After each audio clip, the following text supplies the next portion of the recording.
Good luck arm wrestling today's guest. Joining me now, it's Brody Myers from Heilman's Performance, career of helping out athletes just get better and better every time they work out. First of all, your step here was from playing football at Minot State. Take me back to that decision, what went into it, and what made it the right one for you.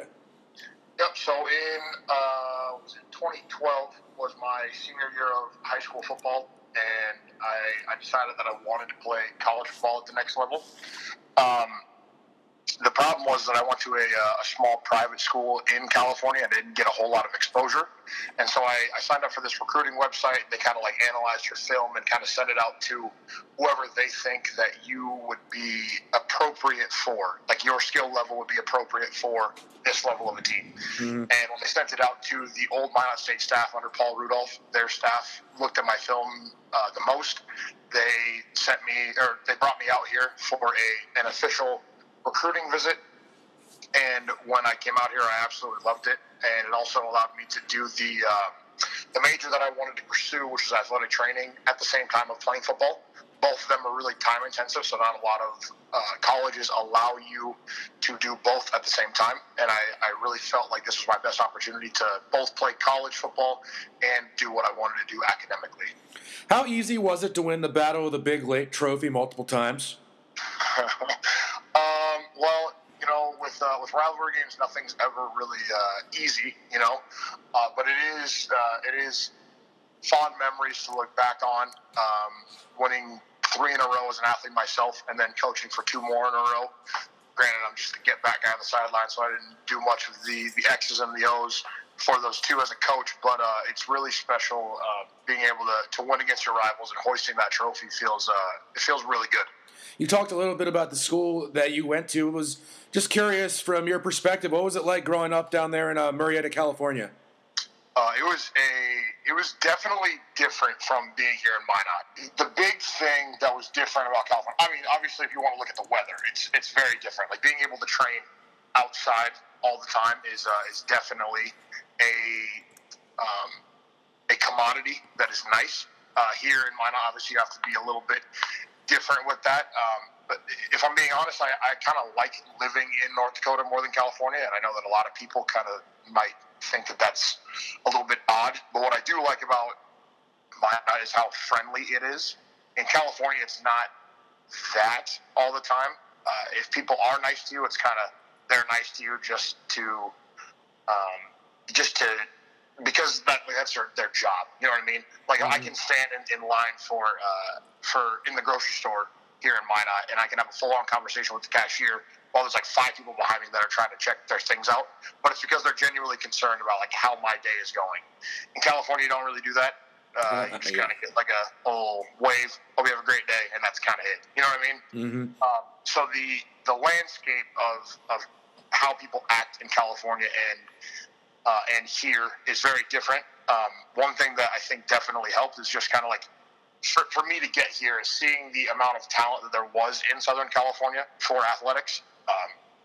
There's obviously a lot of human beings in Southern California, and where I'm at is kind of a hotbed of athletes.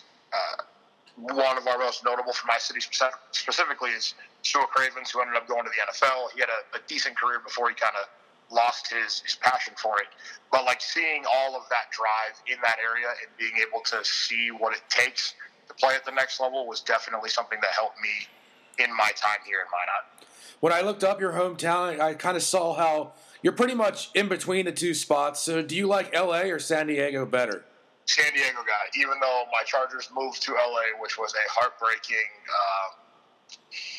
situation there, and I'm still somewhat bitter about it, but San Diego is most definitely my thing. I'm not a fan of LA at all. What's your take on Kawhi Leonard being a pain again for the Clippers? It's coming out how the guys don't really like how he commutes from San Diego to LA, like the Phillip Rivers plan, and they're kind of like upset because like he would keep the plane waiting. Did you see that? I did not see that, but I think that Kawhi kind of does his own thing. I think that he's definitely a team guy, but when it comes down to it, he's a very unique individual. From my understanding, he had some, because he's actually from my area, and he had some stuff happen to him when he was in high school that kind of changed how he acted after high school, really, and it's changed his perspective on a lot of things, and that's why he just seems like he's about business, and that's really it. I think that at the end of the day, he's still going to get the job done, but if he has to commute from San Diego to LA, that kind of is what it is. He's a top 3 basketball player in the NBA right now, so I think that he can do what he wants to do. Exactly. So what you've wanted to do back here is, again, helping athletes get better with Heilman's. How did that connection first happen for you, working with them? So initially, I didn't really know. I knew who Caleb was for a while, but I didn't really know him. But then, so after my senior year of football, I kind of really didn't know what I was going to do. Like a lot of college athletes, they finish their sport and they're done, and they don't really know what direction they want to go. And so our old strength and conditioning coach, Chris Brunkhorst, had offered me, well, actually I had to do a practicum experience where I essentially went and observed a field in health and wellness that I wanted to pursue. And so I did my practicum hours with him and our old graduate assistant, Danelle Tedder. And between the two of them, I kind of found that the strength and conditioning world is what I wanted to be in. And then after that semester, Coach Brunk had offered me a job to be a graduate assistant for strength and conditioning. And so I went that first semester with him, and then he told everybody just before that semester ended that he was actually planning on moving. He decided it was for the best for him to get out of that situation, and he's now in Montana doing his thing as a chef. But when he left, it created a void for our strength and conditioning program. And Mr. Andy Carter kind of looked at all of the applicants into that job positioning, and he decided to hire Heilman's Performance, which is essentially Caleb Heilman and his staff. And after that point, we got to a good level where he trusted me to continue with the graduate assistantship, and then he hired me on as an hourly employee to work at the high school when he got the high school contract. And then after that period ended of my 2 years as a graduate assistant, then he offered me a full-time salary position to stay on and essentially do what I had been doing at the college and the high school, but then just for a little bit more money. That's awesome, man. So when you're on the sidelines, are you one of those strength coaches like the guy down at Bama that constantly jumps up and down, or what's your temperament? Oh, for sure. I lose my voice every single Saturday, and it's not even close. If I even have a voice to spend on a Saturday, I kind of lean into the big meathead strength coach thing on the sidelines. I'm 6'4", 270 pounds, and if I'm not big and loud, I think I'm doing something wrong. Yeah. But yeah, I absolutely love bringing the juice on Saturdays, getting the boys going. Because that was kind of how I felt my senior year, where I was able to step out of my shell a little bit, be loud during games, like in pregame and stuff. And it's just fun to create that energy and see guys start buzzing and going around the field and start smacking people. So I 100% lean into that, the get-back guy, the big meathead on the sideline. What about when you're in the weight room? Are you still the same loud motivator there as well? 100%. It's tough right now just because of the current climate, having to wear masks for the strength sessions. It's a little bit tough right now because nobody hears me with the mask on, with the music bumping. So right now it's kind of more of a step back and kind of be a teacher, when I need to be. But as far as when the masks eventually do come off, yes, I am loud, I'm moving around, I'm getting people going, because that's just how I enjoyed training as an athlete. I know that there's definitely athletes that don't respond to that well, and you have to figure that out. But when you talk about 6 a.m. redshirt freshman football lifting, yeah, you gotta get up a little bit so that they bring the juice, because if they don't, then they don't end up typically having a very good session. So being able to bring that, I think there's something valuable to that, but I also just enjoy it much more when I can be big, be loud in the weight room. Do you handle training a college athlete any differently from a high schooler? Yeah, I think so. And especially, it depends on what level of the high schooler you're training. If you're looking at a freshman softball player that has never really lifted in their life. You're really starting from ground zero with them. Whereas if you're dealing with a senior baseball player at the college, both of them have different levels of knowledge of not only how their body works, but how certain lifts should be performed, right? And so you have to have a little bit more patience with the high school kids, obviously. And then with the college, like, there's the expectation that's set, and then by a certain point, they kind of run it themselves, And we're getting to a point right now at the college with all the newcomers from this semester. They're actually a pretty well-oiled machine as far as how everything should be operating. With the high school, you have to kind of help guide them a little bit more. They don't understand everything of what you're trying to ask them, which is fine. And it's great because I kind of get the best of both worlds. Mm-hmm. I think at the high school, it's really good to see kids have that like light bulb moment where they finally figure something out and they're like, oh my gosh, like this just made it so much easier, Mm-hmm. And at the college, it's fun because for the most part, a lot of them, they're there because they are relatively elite athletes for the level that we're training, right? Like if you're getting to a Division II school, you should be somewhat rather athletic. And so it's fun in that aspect for both of those, and I really enjoy the dynamic that I have from my work. From what you've been able to do personally, what are like the notable record lifts or reps that you've done in the gym, and how long did you have to lie about those numbers before you eventually got to them? If I'm being honest, I definitely didn't try to pump my numbers up because I felt like if I got into the weight room and I wasn't doing that, then it would look really bad. Let's see. For back squat, my best that I ever had was 505 pounds for 3 reps. But that was also like going into my senior year of football where I was the absolute strongest and most athletic I ever was in my life. Bench press was 335 for 3. Deadlift, I had to add a band. This is going to sound like really, really like I'm pumping my own tires, but I had to add a band for resistance for trap bar deadlift, where it was like 620 pounds with the bar, and then the band added more resistance for 3. But it is what it is. Those days are behind me, and I couldn't lift nearly that if I even attempted to right now. Yeah, that sounds sort of heavy. Yeah. Yeah, it was a little bit, but yeah. Perfect. So, if you give 100% effort on this, who comes away hurting more from a high five between you and Tyler Mack? Ooh, just thinking about it. It might create a shock wave that would just kind of blow everybody back that was standing there. He is quite the massive human now. Mm-hmm. It might end up in a stalemate. We both might be reeling for a little bit. Like when the whole thunder claps and then it creates that giant shock wave, something similar to that. Like just like a seismic blowdown or what? Yeah, absolutely. Very good. So how did you get on stage with LOCASH without being ejected at the fair? Did they just see, like, this guy's huge and we don't want to move him, or what? That was the most surreal moment of my life, if I'm being completely honest. It was crazy because if anybody doesn't know, I liked to wear American flag apparel at the North Dakota State Fair. And my friends, for whatever reason, decided to put the heaviest person in our group on their backs and put me on their shoulders. Mm-hmm. And when that happened, I ended up somehow making it to the front of LOCASH, and I believe their words were, "Mr. America, you're coming up here."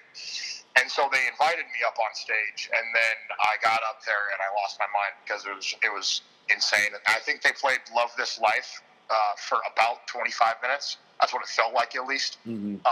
It was definitely a wild time at the state fair. What was your temperament when you were on the stage, man? I'm trying to think about what I would do. I feel like Ricky Bobby not knowing what to do with his hands. What did you do?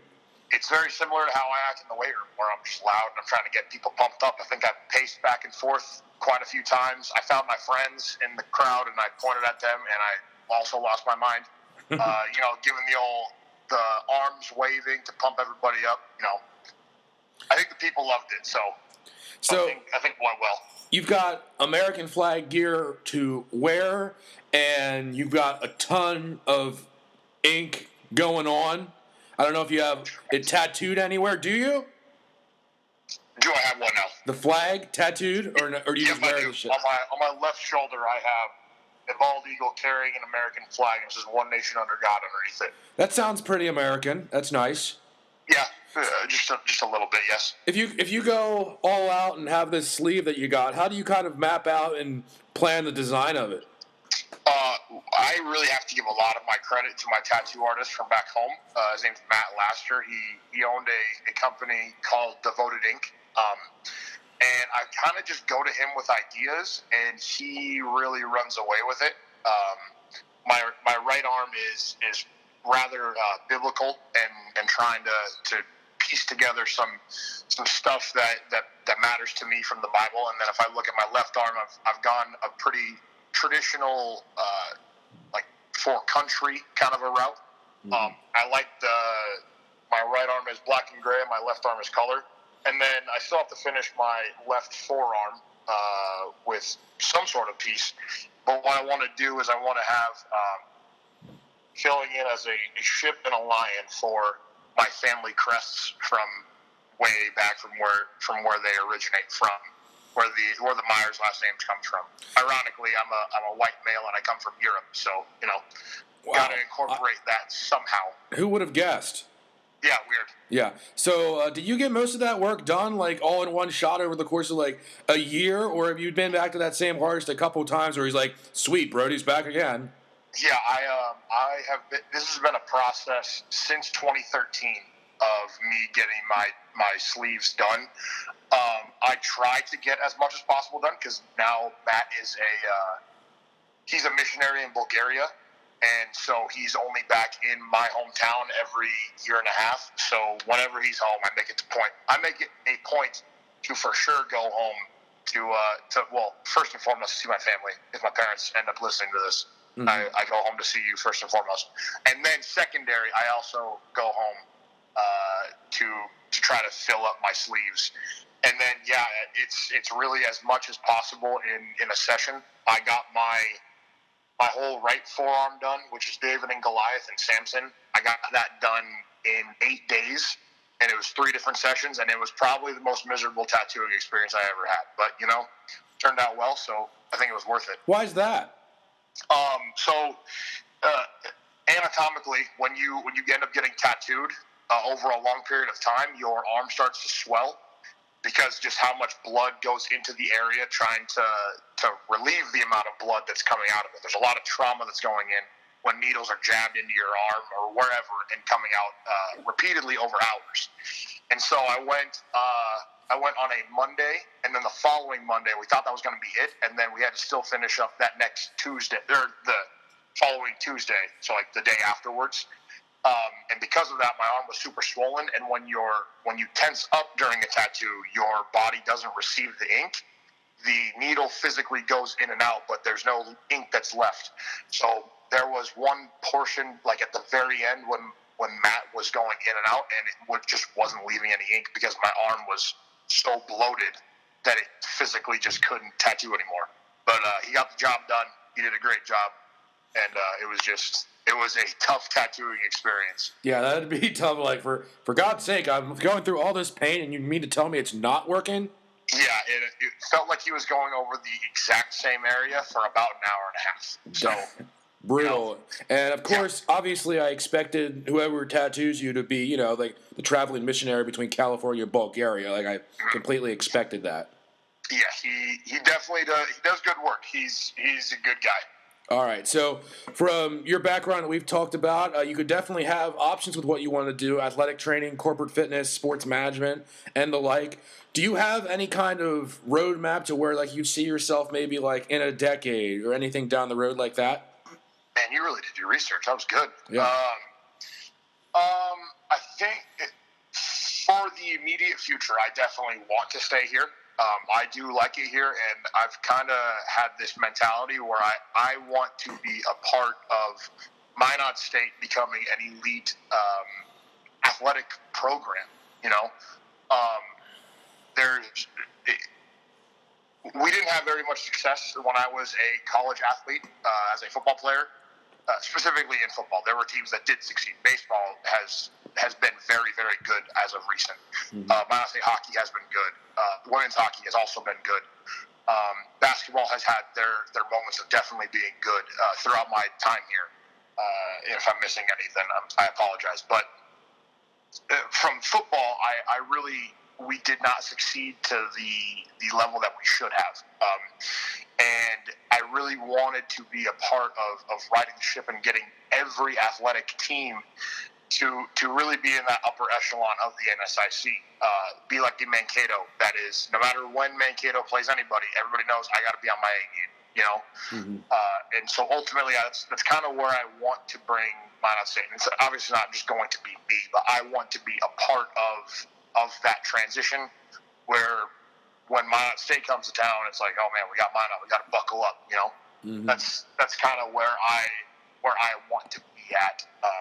But then as far as like way down the line, I truly don't know. I definitely know that it's going to be in strength conditioning. I think when I get older, I would enjoy doing some research in addition to the weight room, as far as kind of what I did my capstone project on of velocity-based training and seeing how different things can impact athletic output in the weight room. It was a ton of fun that I had this past spring with it, and I think that that's something that I'd like to do down the line. But yeah, the strength and conditioning world is definitely where I want to be at, and I want to impact athletes' lives wherever it ends up taking me. Do you also think you're done getting tattoos? No, absolutely not. Like I said, I want to finish my left forearm sleeve, and then at some point, I also want to get my right calf sleeved up. I kind of wanted to do a Southern California theme. Like I said, I'm not a big fan of LA, so it probably would just be San Diego. But some sort of like San Diego scenery. And then I'm like I said, a big Chargers and Padres guy. So some sort of tribute to Junior Seau and Tony Gwynn. Those were both my guys growing up, and then both of them tragically passed away. So I think something along those lines for my area and then my fandom of my teams. I dare you to get a clown leg tattoo like the peg leg guy from Tiger King. That's definitely a move that I could go with. I'm not sure if that would definitely come off the best. That guy definitely pulled it off well, considering that, you know, he was an amputee. But that what a time to be alive, that Tiger King. Yeah. Jeez. It doesn't sound like you will, but that's okay. Yeah. Speaking of other, you said you want to bring Minot State further up the map when it comes to being elite. Speaking of eliteness, how's your golf game so far? To put it plainly, it's bad. I know that you gave me the shout out of being able to putt the ball 300 yards in the Teskey podcast, but it's not good. I have never been a rotational athlete, and when you think of big football players attempting to golf, that's kind of my golf game. I can have a really good shot that I put a couple hundred yards down the course, or I could also top the ball and it'll go 3 feet in front of me. You know, and it doesn't really have any rhyme or reason for why. It just happens. You know, it's definitely progressing, but not where it needs to be. But we'll see what happens next golf season. We're gonna hone it in a little bit, go to the simulators and stuff, and really figure out my shot. You know. Yeah, I was wondering, are you better in real life at Wildwood at the Strike Simulator, or is the safest bet just Casper's Golden Tee? You know, Golden Tee is it's definitely the easiest of the bunch. And then I would probably go simulator afterwards because, you know, we don't know if that's like calibrated correctly, and I get lucky sometimes, but putting's really difficult there. And then Wildwood, you know, it's a really narrow course. It's not very long, but you know, if I have to be accurate with the golf ball, I'm probably not going to end up playing well. I like playing my 300-yard slice off the tee, and you know, it might be 100 yards to the right, but at least it's down there. You know. Well, you got to play the slice. Wildwood's tough to play there. Yeah, you got to play the slice. I mean, especially on 10, right? Oh, yeah, absolutely. You got to just play into it and kind of pray. Have you ever seen a car get hit from a wayward drive on 10? Because I'm still waiting for that to happen. I really haven't. I'm surprised that I haven't. I'm surprised I haven't hit a car, if I'm completely honest. Yeah, big time here. How much of a handicap do you need to compete with the Teskies? Because I need a big one. Well, Jade doesn't give me strokes when we play, so that's out of the question. How kind. Yeah, she says that she's competitive, and that's why she has that. But it's like beating a dead horse at this point, and the added strokes would be nice. But that's neither here nor there. For Taylor, I would need at least a stroke a-hole, and probably then some. But we'll get there. We'll get there. We'll put the time in the gym. I believe, yeah, you'll definitely put the time in the gym. I would assume. But yes, I would need a stroke a hole at least for both of them. Who is the MVP of the Laker-clad team at the Laker Scramble? For sure, Taylor Teskey. And then I was useless that day. And then probably Casper, and then Stack, and then me. This is obviously like a pound-for-pound question, and I was wondering who kind of pulled their weight better between you and Jake. I'm gonna be the selfless one and say Jake Stack. And if I'm really being honest, I had I think one good drive on two, and then I think I chipped on two.